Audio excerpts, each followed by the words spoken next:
Hey everyone, welcome back. I'm Vera if you're new here, and I make videos about minimalism, intentional living, slow living, and yes, self-care. Self-care is rooted in the idea of taking time for yourself, practicing self-acceptance and compassion, and engaging in activities that promote relaxation and nurture our mental and physical health. But today I want to talk to you about something important, which is toxic self-care trends, because not all self-care is actually caring, and not all self-care trends are created equal.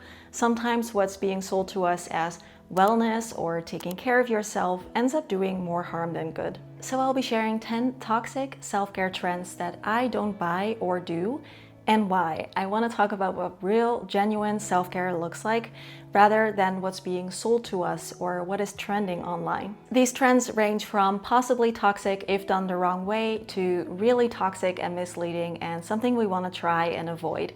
And of course, I will also share what I think would be better to do instead to actually take care of ourselves. And as always, feel free to grab something nice for yourself to drink if you want and join me. I have mine right here and let's talk about it. Let's start with a quick refresher on what self-care actually means. It is about taking deliberate actions to help support your physical, mental, and emotional well-being. And this can be all kinds of things from getting enough sleep to eating well, managing your stress, setting boundaries, or asking for help when you need it. It's a slow and gentle practice that helps us build resilience, deal with challenges, and prevent burnout. And it's not always pretty or aesthetic because it doesn't need to be. Also, self-care is deeply personal, so what feels caring to me might not feel caring to you, and that's okay.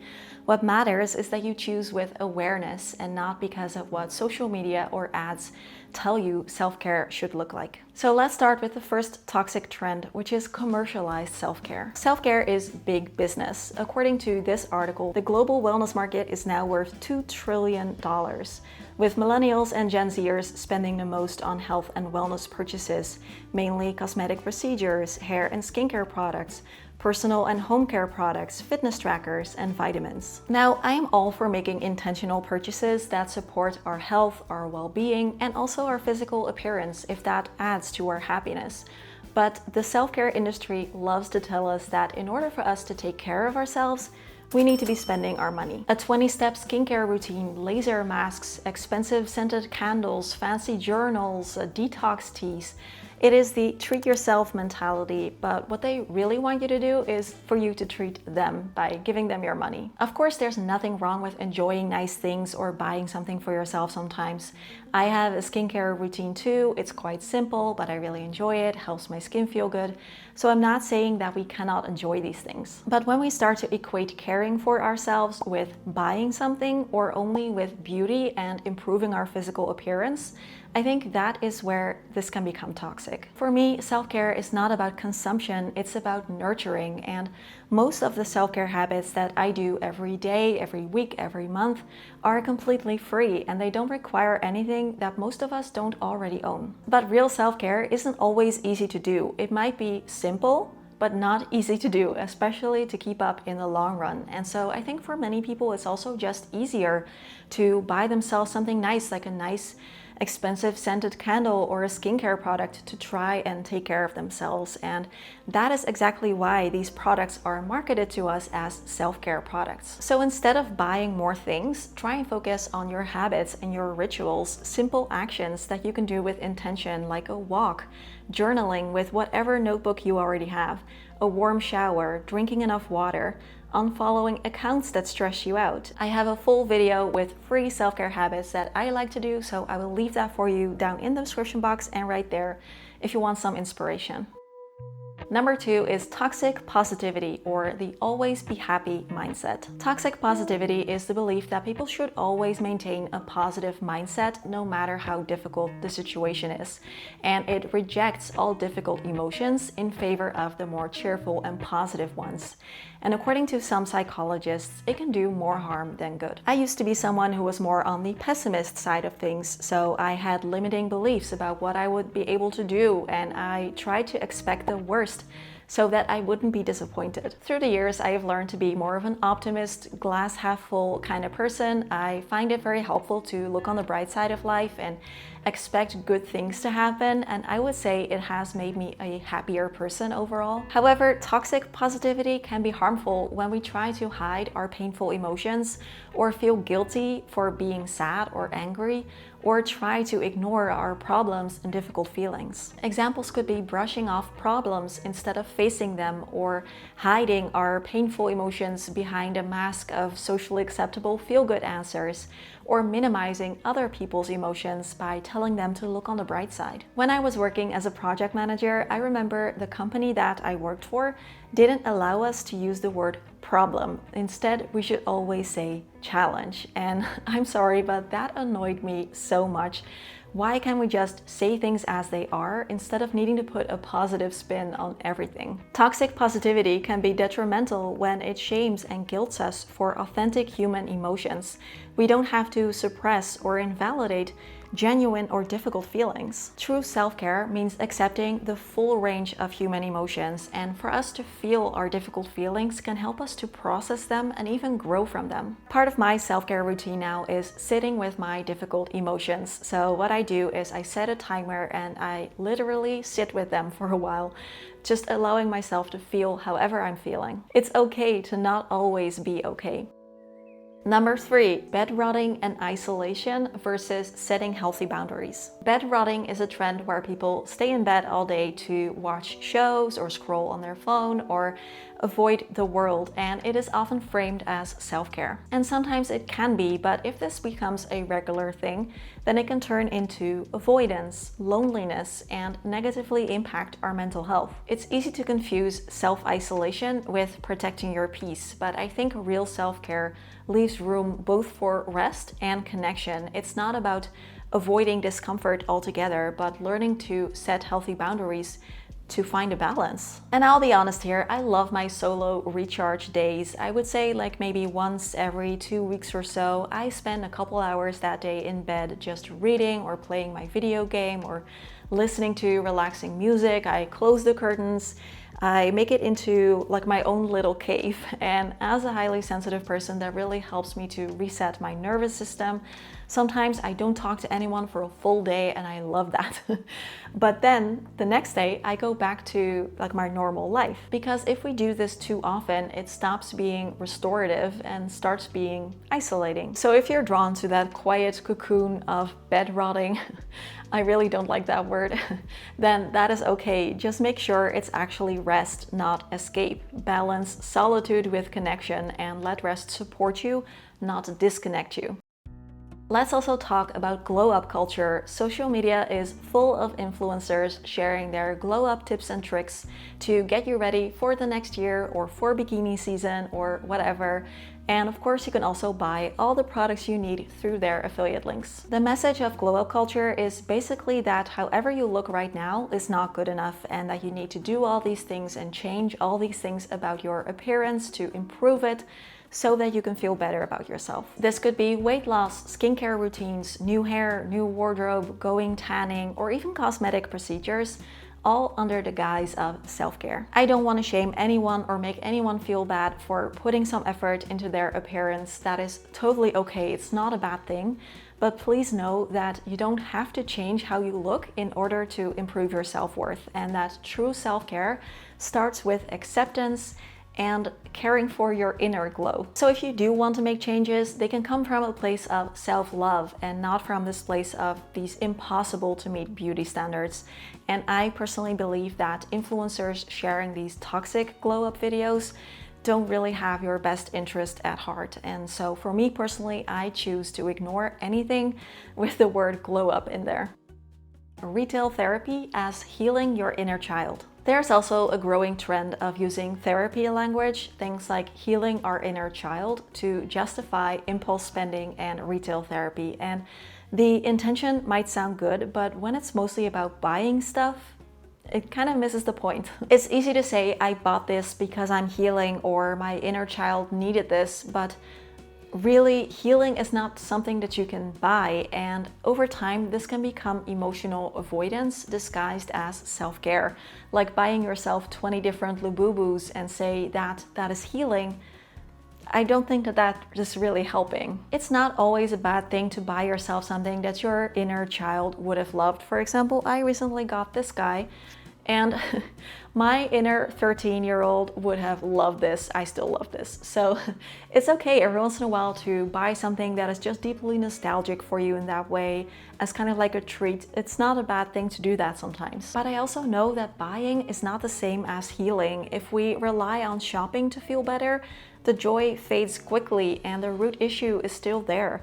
Healing your inner child is about showing up for your feelings, possibly involving therapy, not soothing your difficult emotions with constant purchases. Now, I am not a therapist and I don't know what inner child work would entail, but I would think it involves things like giving yourself safety and space to rest and maybe processing difficult memories. I think that's where real healing starts, and it might involve some discomfort, it probably will, and lead to some kind of personal growth, and we cannot buy that with another Amazon box at our door. So of course it's okay to buy yourself something cute or something nostalgic from your childhood and enjoy that and, connect with your inner child.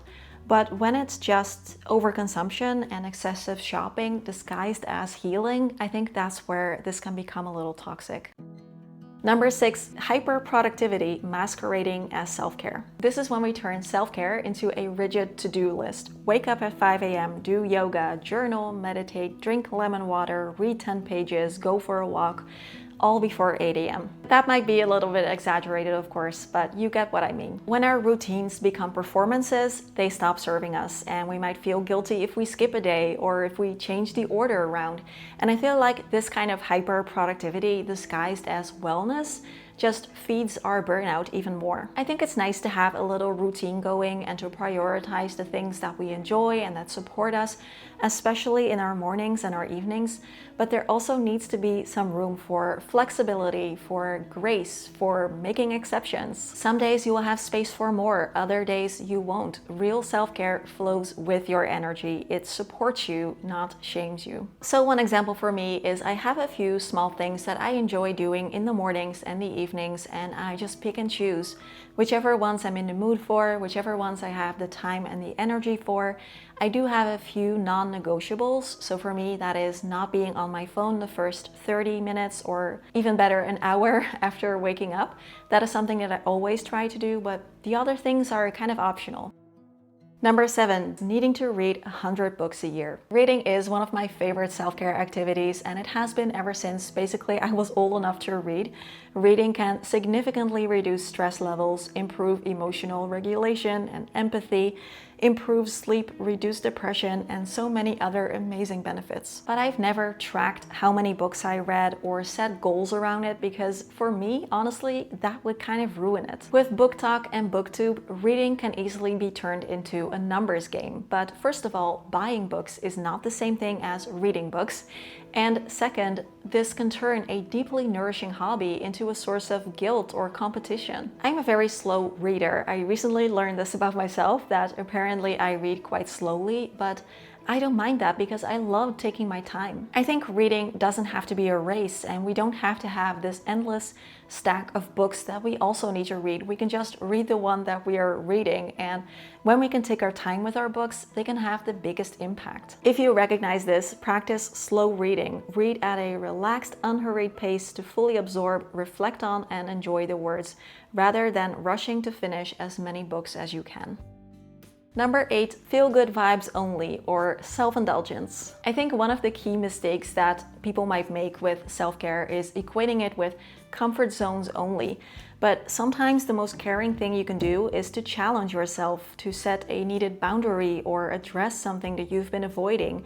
Rest before burning out, speaking your truth, simplifying what's overwhelming. Sometimes self-care means doing something for yourself that feels wonderful in the moment, and for me, one of my favorite things to do is to first take a warm shower and then use a nice body lotion that smells great, and then put on a fresh, clean set of pajamas and then go to sleep in a newly made bed. But sometimes real self-care is hard work, and what we need to do is actually very challenging. A good example for me is making myself go to the dentist and a dental hygienist every 6 months. And I really hate going because I am really scared and I face just a lot of stress and anxiety around the whole thing.